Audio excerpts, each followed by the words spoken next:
We arrived in Syracuse in the evening, and our plan was to spend 2 days there. One day we were going to spend in Ortigia, the island historic center of Syracuse, and then the next day we would see Neapolis, the archaeological site outside the city.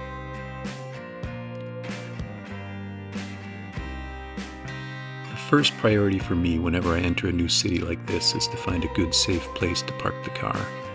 The whole island of Ortigia is pretty much a limited traffic zone, so if you venture too far in, you risk getting a ticket. We found this parking garage that was pretty conveniently located. Once you cross the bridge, you take a left. We read some bad reviews about it, but we felt safe there parking our car. From the parking garage down to the castle, it takes about 15 to 20 minutes by foot. And then from there you've got the Piazza del Duomo, which is the main square with the cathedral and some other historic buildings. And then after that, the Greek Temple of Apollo. In the evening we had a little bit more time on our hands, and we decided to, we found out about this church in a residential area that had a painting of Caravaggio, which was not, I think it was the only one in Sicily. So we walked out there. It took about 30 to 40 minutes. The next day we checked out of our hotel and then headed out of town with the car, and we drove towards the archaeological site of Neapolis. We found a bar where we could just park our car there, and we had breakfast, and then we could walk to the park.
Here's the painting of Caravaggio.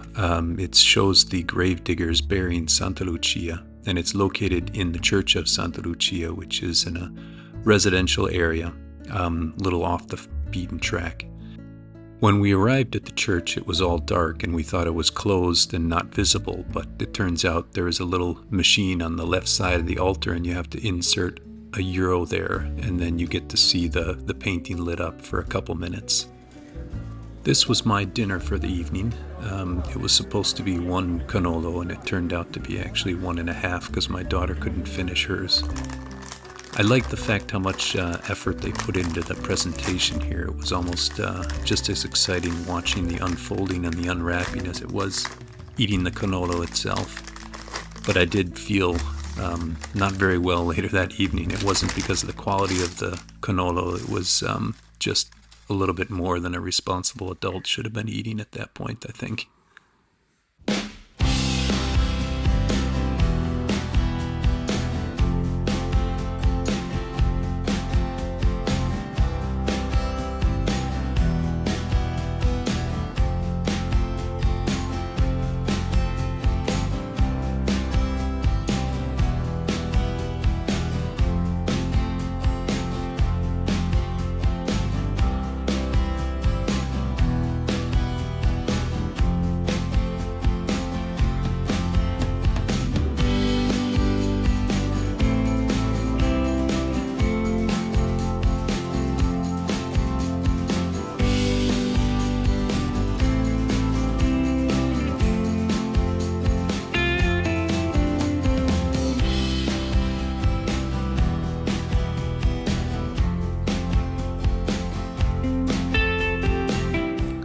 This is the ear of Dionysus.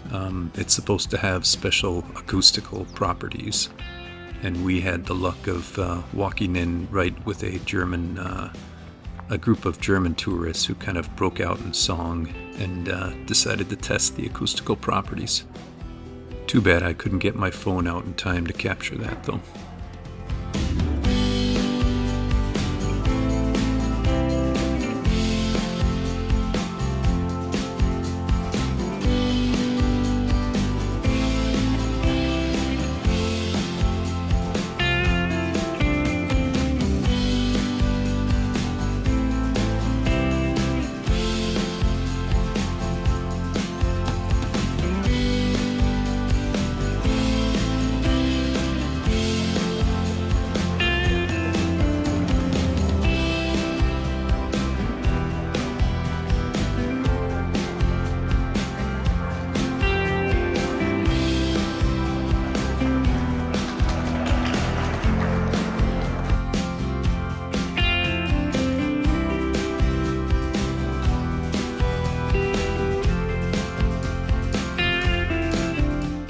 It took us about 2 hours to see the whole archaeological park, and we ended the day at the Greek Theater.